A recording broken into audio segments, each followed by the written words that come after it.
हर हर महादेव। मैं अनुरेखा स्वागत करती हूँ आपका आपके अपने चैनल शरण भक्ति में। तो कैसे आप सब लोग, उम्मीद करती हूँ सब अच्छे होंगे और सब पे भोलेनाथ और माता पार्वती की कृपा ऐसे ही बनी रहे।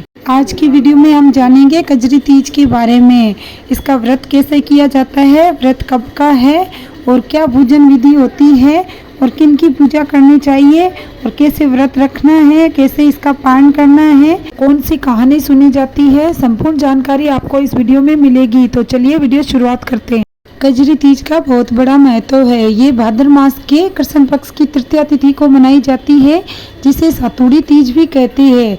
ये हरियाली तीज के ठीक 15 दिन बाद इसका व्रत किया जाता है। तो इस दिन सुहागिन महिलाएं अपने पति की लंबी उम्र की कामना के लिए ये व्रत करती है और कुंवारी कन्याएं अच्छे वर की प्राप्ति के लिए भी व्रत रखती है। इस बार कजरी तीज का व्रत 22 अगस्त को रखा जाएगा। इस बार भाद्र महीने में कृष्ण पक्ष की तृतीया तिथि 21 अगस्त को शाम को 5:15 पे शुरू हो रही है, जो 22 अगस्त को दोपहर 1:46 तक रहेगी। उदया तिथि के अनुसार इस साल कजरी तीज का व्रत 22 अगस्त को ही रखा जाएगा। इस दिन पूजा के लिए शुभ मुहूर्त 5:50 से 7:30 बजे के बीच का रहेगा। वैसे तो कजरी तीज का व्रत निर्जल उपवास ही रखा जाता है और जल से व्रत खोला जाता है। अगर इतना संभव न हो, सामर्थ्य न हो, तो आप जल पी के भी ये व्रत रख सकती है। इस दिन सुबह जल्दी उठ के सबसे पहले नीमड़ी माता का पूजन किया जाता है, फिर शिव परिवार का पूजन किया जाता है। तो शिव और पार्वती और गणेश जी की मिट्टी की मूर्ति बनाई जाती है, फिर उनका पूजन किया जाता है। नहीं तो आप बाजार से भी मिट्टी की मूर्तियां ला सकते हो।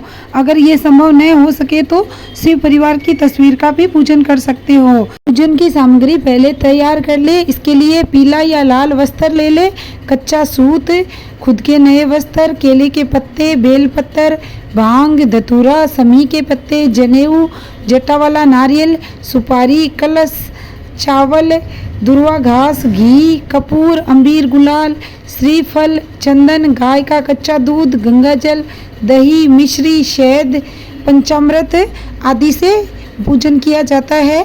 तो इसके लिए सबसे पहले आप जहाँ पे भी आपको पूजन करना है वहाँ की जगह शुद्ध कर ले। थोड़ी सी हल्दी या कच्ची मिट्टी लीप के फिर उसके ऊपर थोड़े अक्षत छोड़े, फिर वहाँ पे आप पूजा की चौकी लगाए। सबसे पहले नीमड़ी माता के पूजन किया जाता है, तो नीमड़ी का स्थापना करें। अगर आपके पास नीमड़ी का गमला है तो और भी अच्छा, अगर नहीं है तो आप नीम की कोई टहनी तोड़ के उसका पेड़ बना सकती है। और फिर उसके नीचे तालाब बनाया जाता है। कच्ची मिट्टी, बालू मिट्टी और गोबर मिला के फिर उस तालाब में कच्चा दूध और गंगा जल भर के वो तालाब को भरा जाता है। उसके बाद में आप पास में एक चौकी लगा के उस पर पीला या लाल वस्त्र बिछा दे, फिर उस पर शिव परिवार को स्थापित करें। शिव जी की आप मूर्तियां स्थापित कर सकते हो। अगर आपके पास अवेलेबल नहीं हो तो आप शिव परिवार की तस्वीर का भी पूजन कर सकते हो। तो सबसे पहले आप गणेश जी का पूजन करें। गणेश जी को पहले नहलाए, उनके बाद में उनको तिलक करे, फिर अक्षत चढ़ाए, फिर उनको जनेऊ पहनाए, फिर वस्त्र के रूप में मौली अर्पित करे, फिर उनको सुपारी, लौंग और ध्रुवा अर्पित करके उनको भोग लगाए। उसके बाद में नीमड़ी का पूजन किया जाता है। पहले नीमड़ी में थोड़े जल के छींटे लगाए, उनके बाद में आप उनका तिलक लगाए, मौली से वस्त्र अर्पित करें। वैसे ही आपको तालाब का पूजन किया जाता है। आपके पास जो फूल वगैरह अवेलेबल हो उनसे उनको सजाए और नीमड़ी के ऊपर पीला वस्त्र ओढ़ाया जाता है। तो आप नीमड़ी को पीला वस्त्र ओढ़ाए। तालाब को भी आप या तो मौली का वस्त्र अर्पित कर सकते हो, चारों तरफ मौली लपेट के। अगर आपके पास वस्त्र अवेलेबल हो तो आप तालाब को भी वस्त्र चढ़ाए। फिर आप धूप दीप नैवेद्य आदि से जो भी आपके पास पूजन सामग्री है उनसे तालाब का नीमड़ी का पूजन करें। उसके बाद में शिव परिवार को आप पंचामृत से नहला सकते हो। आपके पास अगर मूर्तियां हैं तो, अगर तस्वीर है तो आप माता पार्वती को रोली का तिलक करें, उनको मौली अर्पित करें। उनको श्रृंगार की जो सामग्री होती है 16 श्रृंगार, वो माता पार्वती को अर्पित किया जाता है। उसके बाद में आप भोलेनाथ को बेलपत्र, भांग, धतूरे, समी के पत्ते, जनेऊ, ये सब भोलेनाथ को अर्पित करें और उनका पूजन करें। उन्हें पुष्प धूप दीप आदि से उनका पूजन करके फिर जो भी आपके पास सत्तू हो उनका भोग लगाए। थोड़ा सा सत्तू जो आपने कलश स्थापित किया है पूजा के लिए उस कलश में डाल दे, जो जिससे रात को अर्घ्य दिया जाता है। और सबसे पूजा शुरू करने से सबसे पहले दीपक का जलाया जाता है, तो दीपक के नीचे थोड़ा सा अक्षत रख के फिर आप दीपक प्रज्वलित कर ले। उसके बाद में पूजा का विधान करना होता है, मैं पहले बताना भूल गई थी। तो सबसे पहले आप दीपक को जलाए, उसके बाद में पूजा की जाती है, क्योंकि अग्नि को साक्षी मान के ही पूजन किया जाता है। तो इस तरीके से आप पूजन करने के बाद में आपको जो आपके पास जो फ्रूट है पूजा में रखे हुए, सबसे पहले नींबू की छाया उससे जो दूध का तालाब बनाए हुए है उसमें देखा जाता है। फिर उसके बाद में जो भी फ्रूट्स है, केले हैं, सेब है, उन सबको परछाई उससे तालाब में देखी जाती है। फिर सत्तू की परछाई देखी जाती है। फिर जो सिक्का होता है पूजा में, जो सिक्के मतलब रखते हैं, उन सिक्कों की परछाई देखते हैं। और हाँ, दक्षिणा जरूर चढ़ाए नीमड़ी में और भोलेनाथ के पास में, कि दक्षिणा चढ़ाने से पूजा में भूल चूक हुई जो भी कमी रह गई है वो पूर्ण हो जाती है। इस तरीके से जो आपके पास वस्त्र है या सुहाग की जो भी सामग्री है, जो ज्वेलरी है, उन सब की परछाई उसे जल में देखी जाती है जो तालाब में भरा हुआ है, कच्चा दूध और गंगा जल। ऐसा माना जाता है उसमें जिस जो भी आपको चाहिए माता रानी से, उन सब की परछाई उसमें देखी जाती है। सुहाग की, ज्वेलरी की, जो भी वस्तुएं हैं आपके पास, उन सब की परछाई उस तालाब में देखे। उसके बाद में विधि विधान से ये पूजन करके माता रानी से क्षमा प्रार्थना करके और फिर उसके बाद कहानी सुनी जाती है। कहानी के लिए आपको सीधे हाथ में गेहूँ लेके उसमें रोली लगाए और थोड़ा सा जल डाल के गेहूँ हाथ में लेके आंखें बोलते हैं उनको, और फिर कहानी सुनी जाती है। और एक और बात बताना भूल गई, बायना जरूर निकाले, यानी कि जो भी आप ड्रेस है या सुहाग की पूरी सामग्री हो सके, संभव हो सके तो पूरी सुहाग की 16 श्रृंगार की पूरी सामग्री ड्रेस के साथ है, या फिर नहीं संभव हो सके तो सिर्फ दक्षिणा भी निकाल सकते हो। वो आप पैर छू के, जो भी आपकी बड़ी सास है या ननद है या जेठानी है, जो भी है उनको आप फिर दिया जाता है वह पैर छू के व्रत के बाद में। आइए अब कहानी सुनते हैं। एक गांव में एक गरीब ब्राह्मण और ब्राह्मणी रहते थे। जब कजरी तीज आई तब ब्राह्मणी ने भी व्रत रखा। उसके पीहर में कोई नहीं था, तो उसने अपने पति से कहा कि मैंने तीज माता का व्रत रखा है, मुझे भी चने का सत्तू चाहिए, कहीं से भी ले आओ। ब्राह्मण ने कहा, मैं सत्तू कहाँ से लाऊं? इस पर ब्राह्मणी ने कहा, मुझे तो सत्तू चाहिए, फिर चाहे आप वो चोरी करके लाई या डाका डाल के लाइए, लेकिन मुझे व्रत खोलने के लिए सत्तू ही चाहिए। रात का समय था। ब्राह्मण घर से निकलकर साहूकार की दुकान में घुस गया। उसने साहूकार की दुकान से चने की दाल, घी, शक्कर लिया और 1.25 किलो तोल लिया। फिर इन सब से सत्तू बना लिए। जैसे ही वो जाने लगा वैसे ही आवाज़ सुनकर दुकान के सभी नौकर जाग गए। सभी जोर जोर से चोर चोर चिल्लाने लगे।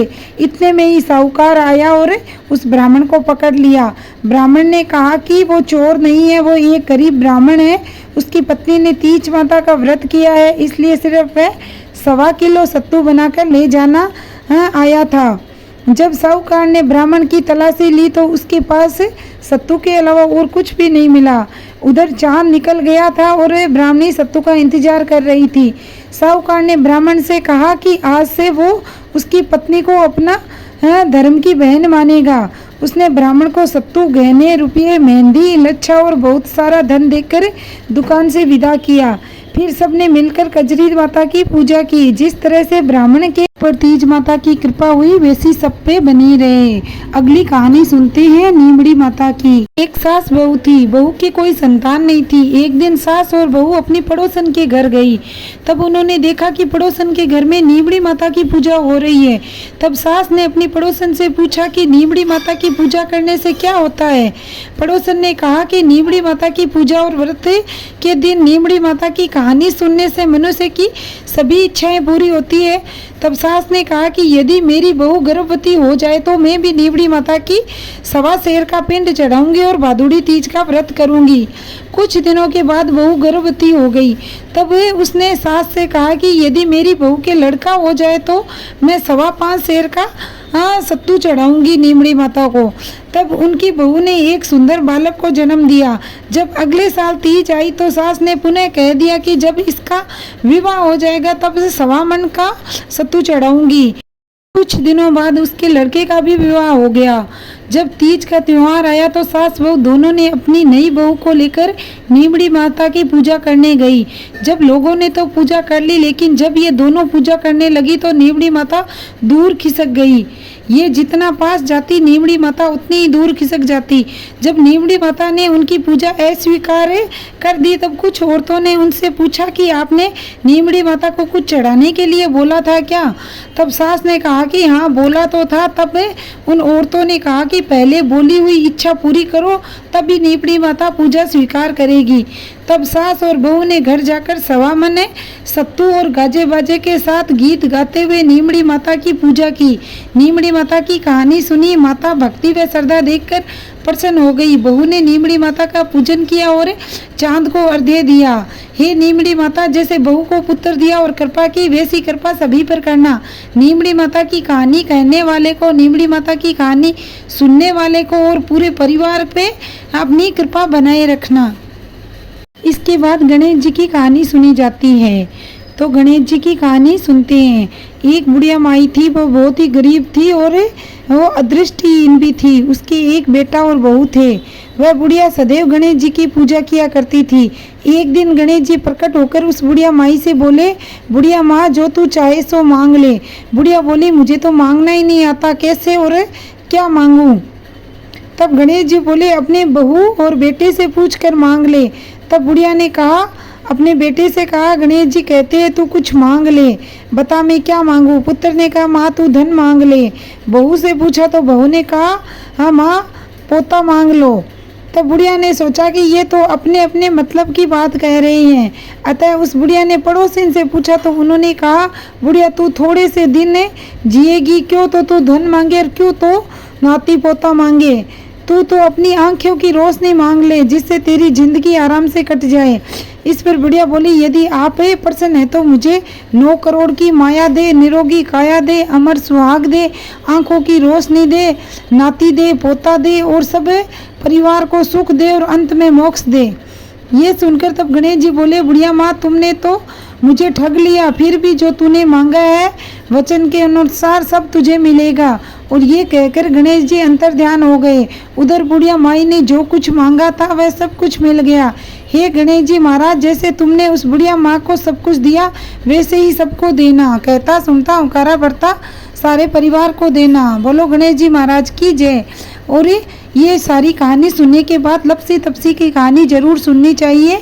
अगर वो कहानी नहीं सुने तो पूजा का फल लपसी तपसी को चला जाता है। तो आइए अब लपसी तपसी की कहानी सुनते हैं। एक लपसी था और एक तपसी था। तपसी हमेशा भगवान की तपस्या में लीन रहता। लपसी रोजाना 1.25 सेर की लापसी बनाकर भगवान को भोग लगाकर जीम लेता। एक दिन दोनों लड़ने लगे। तपसी बोला, मैं रोज भगवान की तपस्या करता हूँ इसलिए मैं बड़ा हूँ। लपसी बोला, मैं रोज भगवान को 1.25 सेर लापसी का भोग लगाता हूँ इसलिए मैं बड़ा हूँ। नारद जी वहाँ से गुजर रहे थे। दोनों को लड़ता देखकर उन्होंने उनसे पूछा, तुम क्यों लड़ रहे हो? तपसी ने खुद को बड़ा होने का कारण बताया और लपसी ने अपना कारण बताया। नारद जी बोले, तुम्हारा फैसला मैं कर दूंगा। दूसरे दिन लपसी और तपसी नहाकर अपनी रोज की भक्ति करने आए तो नारद जी ने छुपकर 1.25 करोड़ की एक अंगूठी उन दोनों के आगे रख दी। तपसी की नज़र जब अंगूठी पर पड़ी तो उसने चुपचाप अंगूठी उठाकर अपने नीचे दबा ली। और लपसी की जब नज़र अंगूठी पर पड़ी तो लेकिन उसने ध्यान नहीं दिया, भगवान को भोग लगाकर लापसी खाने लगा। और फिर नारद जी आए तब दोनों ने उनसे पूछा कि बताइए बड़ा कौन है? तो नारद जी ने तपसी से खड़ा होने को कहा और खड़ा हुआ तो उसके नीचे दबी हुई अंगूठी मिल गई। नारद जी ने तपसी से कहा, तपस्या करने के बाद भी तुम्हारी चोरी करने की आदत नहीं गई, इसलिए लपसी बड़ा है और तुम्हारी तपस्या का कोई फल भी नहीं मिलेगा। तपसी शर्मिंदा होकर माफ़ी मांगने लगा। उसने नारद जी से पूछा, मुझे मेरी तपस्या का फल कैसे मिलेगा? नारद जी ने कहा, यदि कोई पहली रोटी गाय की और आखिरी रोटी कुत्ते की नहीं बनाकर खिलाएगा तो उसका फल तुझे मिलेगा। यदि कोई ब्राह्मण को भोजन करवाकर दक्षिणा नहीं देगा तो उसका फल तुझे मिलेगा। यदि कोई साड़ी के साथ ब्लाउज नहीं देगा तो उसका फल तुझे मिलेगा। यदि कोई दिए से दिया जलाएगा तो उसका फल भी तुझे मिलेगा। यदि कोई सारी कहानी सुनने लेकिन तुम्हारी कहानी नहीं सुनेगा तो उसका फल भी तुझे मिलेगा।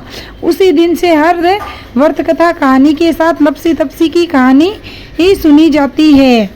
कहानी सुनने के बाद सभी की आरती करें। सबसे पहले गणेश जी की आरती करें, फिर नीमड़ी माता की और शिव पार्वती की आरती करें, सत्तू का भोग लगाए और फिर कपूर से आरती करें और उसके बाद में सबको प्रणाम करें। माता रानी से अखंड सौभाग्य की कामना करें और उसके बाद में चंद्र उदय होने के बाद में चंद्र को अर्घ्य दिया जाता है। जो कहानी सुनते हैं उसी जल से जो हाथ में आंखें लिए जाते हैं कहानी सुनते वक्त ध्यान रखें कि जब तीज माता की और नीमड़ी की कहानी सुनते वक्त आंखें अलग लिए जाते हैं, उन्हीं आंखों से चांद को अर्घ्य दिया जाता है, वो आंखें अलग से रख ले। और जो गणेश जी की कहानी में आंखें लिए जाते हैं वो गणेश जी को अर्पित किए जाते हैं और लपसी तपसी की कहानी में कोई आंखें नहीं लिए जाते, बिना आंखें लिए ही कहानी सुनी जाती है। जब चांद को अर्घ्य दे तब हाथ में चांदी की अंगूठी और वो जो कहानी सुने हुए आंखें हैं उनको हाथ में लेके चंद्रमा को अर्घ्य दिया जाता है और ये बोलते हुए सिर सोने की सांकली गल मोतियारो हार चांद ने अर्घ्य देता जीवे मारो वीर भरतार। इस तरीके से बोलते हुए चांद को अर्घ्य दे, फिर अपने पति के हाथों से जल पी के सातों से व्रत का पारण करे। उम्मीद करती हूँ ये वीडियो आपको अच्छी लगी होगी। वीडियो पसंद आई हो तो मुझे कमेंट करके ज़रूर बताएं। मिलते हैं अगले वीडियो में। हर हर महादेव।